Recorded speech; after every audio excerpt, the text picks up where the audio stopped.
ओम शांति। प्रातः मुरली। ओम शांति। बाप दादा 27/2/2025 के परमात्मा मधुर माँ बाप। मीठे बच्चे, सत का संग ज्ञान मार्ग में ही होता है। अभी तुम सत बाप के संग में बैठे हो। बाप की याद में रहना माना सत्संग करना। प्रश्न है, सत्संग की आवश्यकता तुम बच्चों को अभी की ही है, क्यों? उत्तर, क्योंकि तमो प्रधान आत्मा एक सत बाप, सत शिक्षक और सतगुरु के संग से ही सतो प्रधान अर्थात काले से गोरी बन सकती है। बिना सत्संग के निर्बल आत्मा बलवान नहीं बन सकती। बाप के संग से आत्मा में पवित्रता का बल आ जाता है। 21 जन्म के लिए उसका बेड़ा पार हो जाता है। ओम शांति।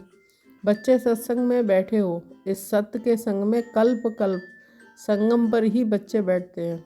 दुनिया तो ये नहीं जानती कि सत्य का संग किसको कहा जाता है।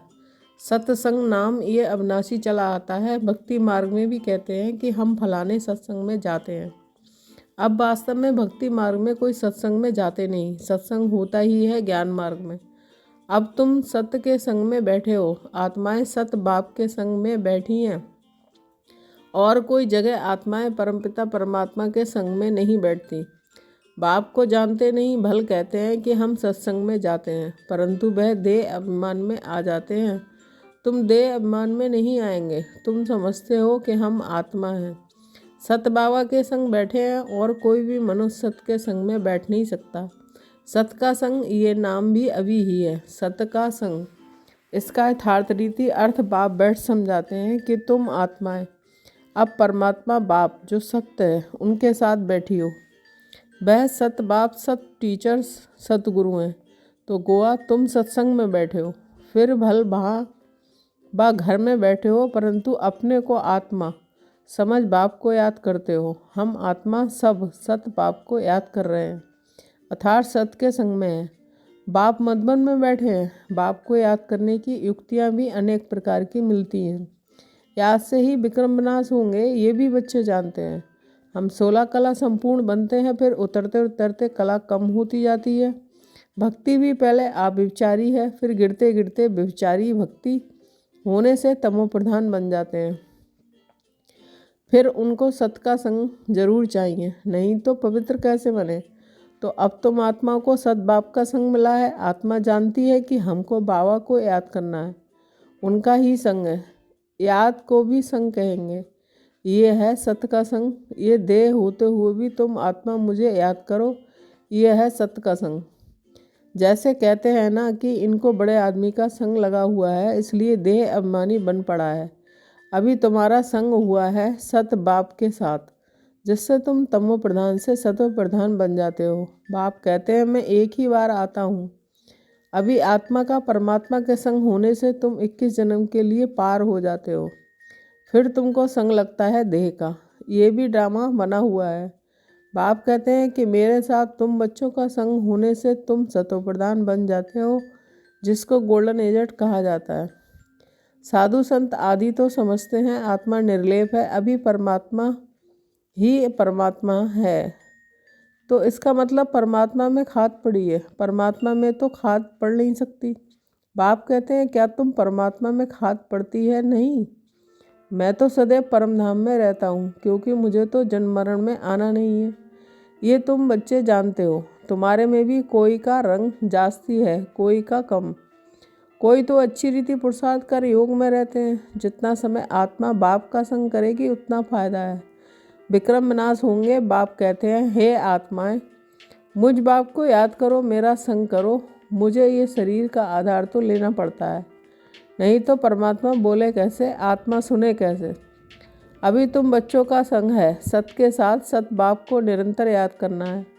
आत्मा को सत का संग करना है। आत्मा भी वंडरफुल है, परमात्मा भी वंडरफुल है, दुनिया भी वंडरफुल है। ये दुनिया कैसे चक्र लगाती है, बंडर है। तुम सारे ड्रामा में ऑलराउंड पार्ट बजाते हो। तुम्हारी आत्मा में 84 जन्मों का पार्ट नुदा हुआ है, बंडर है। सतयुगी आत्माएं और आजकल की आत्माएं, उसमें भी तुम्हारी आत्मा सबसे जास्ती ऑलराउंडर है। नाटक में कोई का शुरू से पार्ट होता है, कोई का बीच में, कोई का पिछाड़ी में पार्ट होता है। वह है सब हद के ड्रामा। वह भी अभी निकले हैं। अब साइंस का इतना जोर है कि सतयुग में कितना बल उनका बल भरेगा। नई दुनिया कितना जल्दी बनती होगी। वहाँ पवित्रता का बल मुख्य है, अभी है निर्बल, वहाँ है बलवान। ये लक्ष्मी नारायण बलवान है ना। अभी रावण ने बल छीन लिया है, फिर तुम उस रावण पर जीत पाकर कितना बलवान बनते हो। जितना सत का संग करेंगे, अर्थात आत्मा जितना सत बाप को याद करती है, उतना बलवान बनती है। पढ़ाई में भी बल तो मिलता है ना, तुमको भी बल मिलता है। सारे विश्व पर तुम हुक्म चलाते हो। आत्मा का सत के साथ योग संगम पर ही होता है। बाप कहते हैं आत्मा को मेरा संग मिलने से आत्मा बहुत बलवान बन जाती है। बाप वर्ल्ड अलमाइटी अथॉरिटी है ना, उनके द्वारा बल मिलता है। इसमें सब वेदों शास्त्रों के आदिमत अंत का ज्ञान आ जाता है। जैसे बाप अलमाइटी है, तुम भी अलमाइटी बनते हो। विश्व पर तुम राज्य करते हो, तुमसे कोई छीन नहीं सकता। तुमको मेरे द्वारा कितना बल मिलता है, इनको भी बल मिलता है। जितना बाप को याद करेंगे उतना बल मिलेगा। बाप और कोई तकलीफ नहीं देते हैं, सिर्फ याद करना है बस। 84 जन्मों का चक्र अब पूरा हुआ है, अब वापस जाना है। ये समझना कोई बड़ी बात नहीं है। जास्ती रेजगारी में जाने की तो दरकार नहीं है। बीज को जानने से समझ जाते हैं, उनमें ये सारा झाड़ ऐसे निकलता है, नटसेल में बुद्धि में आ जाता है। ये बड़ी विचित्र बातें हैं। भक्ति मार्ग में अनेक मनुष्य कितने धक्के खाते हैं, मेहनत करते हैं, मिलता कुछ भी नहीं है। फिर भी बाप आकर तुमको विश्व का मालिक बनाते हैं। हम योग बल से विश्व का मालिक बनते हैं, यही पुरुषार्थ करना है। भारत का योग मशहूर है। योग से तुम्हारी आयु कितनी बड़ी हो जाती है। सत के संग में कितना फ़ायदा होता है, आयु भी बड़ी और काया भी निरोगी बन जाती है। ये सब बातें तुम बच्चों की बुद्धि में ही बिठाई जाती हैं। और कोई का भी सत के साथ संग नहीं है सिवाय तुम ब्राह्मणों के। तुम प्रजापिता ब्रह्मा की संतान हो, दादे पोत्रे हो, तो इतनी खुशी होनी चाहिए ना कि हम दादे पोत्रे हैं। वर्षा भी दादे से मिलता है। यही याद की यात्रा है। बुद्धि में यही सिमरण रहना चाहिए। उन सत्संगों में तो एक जगह जाकर बैठते हैं, यहाँ वह बात नहीं है। ऐसे नहीं कि एक जगह बैठने से ही सत का संग होगा। नहीं, उठते बैठते चलते फिरते हम सत्य के संग में हैं। अगर उनको याद करते हैं तो, याद नहीं करते हैं तो देह अभिमान में है। देह तो असत चीज़ है ना, देह को सत नहीं कहेंगे।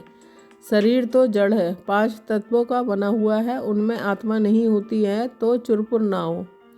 मनुष्य के शरीर की तो वैल्यू है नहीं, और सबके शरीर की वैल्यू है। सौभाग्य तो आत्मा को मिलना है। मैं फलाना हूँ, आत्मा कहती है ना। बाप कहते हैं आत्मा कैसे हो गई है, अंडे कच्छ मच्छ सब खा जाती है। हर एक भस्मासुर है, अपने को आप ही भस्म करते हैं। कैसे? काम चिता पर बैठ हर एक अपने को भस्म कर रहे हैं, तो भस्मासुर ठहरे ना। अभी तुम ज्ञान चिता पर बैठ देवता बनते हो। सारी दुनिया काम चिता पर बैठ भस्म हो गई है, तमो प्रधान काली हो गई है। बाप आते हैं बच्चों को काले से गोरा बनाने, तो बाप बच्चों को समझाते हैं दे अभिमान छोड़, अपने को आत्मा समझो।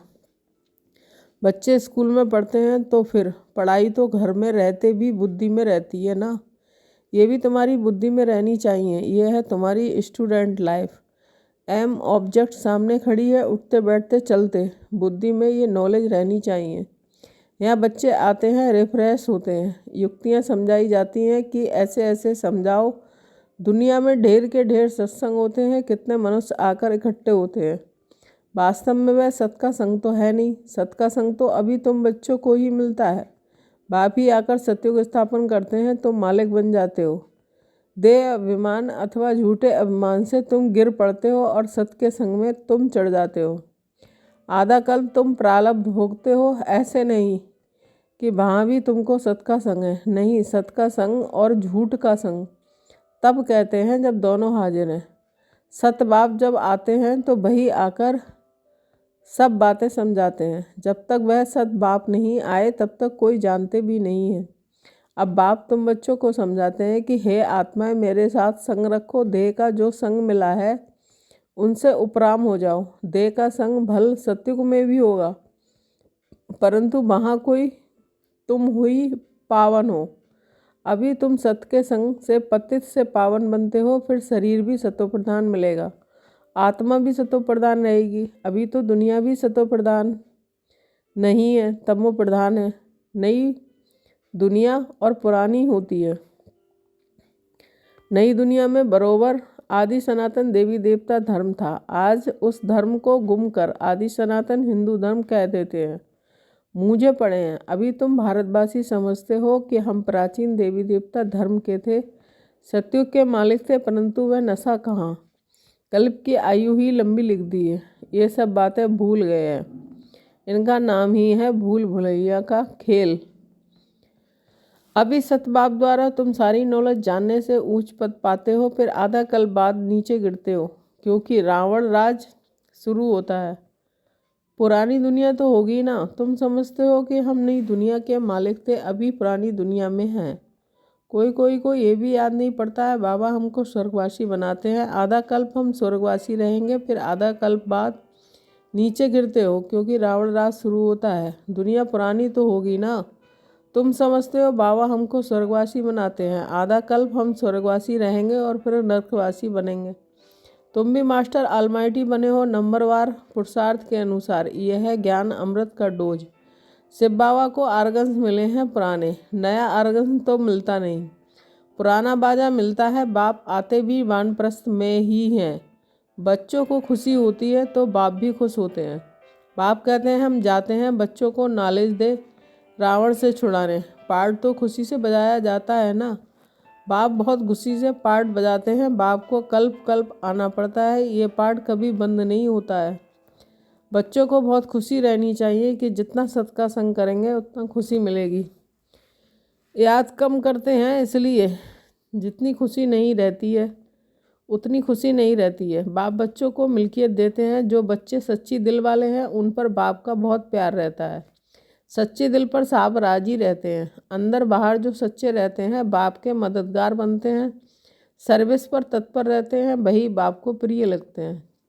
अपनी दिल से पूछना है कि हम सच्ची सच्ची सर्विस करते हैं, सच्चे बाबा के साथ संग रखते हैं। अगर सत बाबा के साथ संग नहीं रखेंगे तो क्या गति होगी। बहुतों को रास्ता बताते रहेंगे तो ऊंच पद भी पाएंगे। सतबाप से हमने क्या वर्षा पाया है, अपने अंदर देखना है। ये तो जानते हैं नंबरवार हैं। कोई कितना वर्षा पाते हो, कोई कितना पाते हैं। रात दिन का फ़र्क रहता है। अच्छा मीठे मीठे शकील दे बच्चों के प्रति माता पिता बाप दादा का याद प्यार और गुड मॉर्निंग।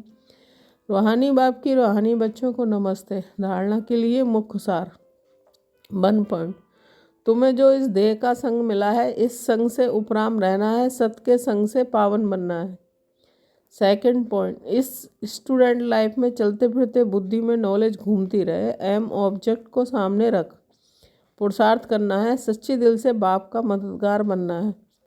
वरदान, आप व्यभिचारी और निर्विघ्न स्थिति द्वारा फर्स्ट जन्म की प्राप्त करने वाले समीप और समान भव। स्पष्टीकरण, जो बच्चे या बाप के गुण और संस्कारों के समीप हैं, सर्व संबंधों से बाप के साथ का व समानता का अनुभव करते हैं, वहीं वहाँ रायल कुल में फर्स्ट जन्म के संबंध में समीप आते हैं। 2, फर्स्ट में वही आएंगे जो आदि से अब तक अव्यभिचारी और निर्विघ्न रहे हैं। निर्विघ्न का अर्थ ये नहीं है कि विघ्न आए ही नहीं, लेकिन विघ्न विनाशक व विघ्नों के ऊपर सदा विजयी रहें। ये दोनों बातें यदि आदि से अंत तक ठीक हैं तो फर्स्ट जन्म में साथी बनेंगे। स्लोगन, साइलेंस की पावर से नेगेटिव को पॉजिटिव में परिवर्तन करो। अव्यक्त इशारे, एकांत प्रिय बनो, एकता और एकाग्रता को अपनाओ। एकांतवासी अर्थात सदा स्थूल एकांत के साथ साथ एक के अंत में रहना। एकाग्रता की शक्ति से किसी भी आत्मा का मैसेज उस आत्मा तक पहुंचा सकते हो। किसी भी आत्मा का आह्वान कर सकते हो। किसी की आत्मा की आवाज़ को कैच कर सकते हो। किसी भी आत्मा को दूर बैठे सहयोग दे सकते हो। ओम शांति। Thank you Baba.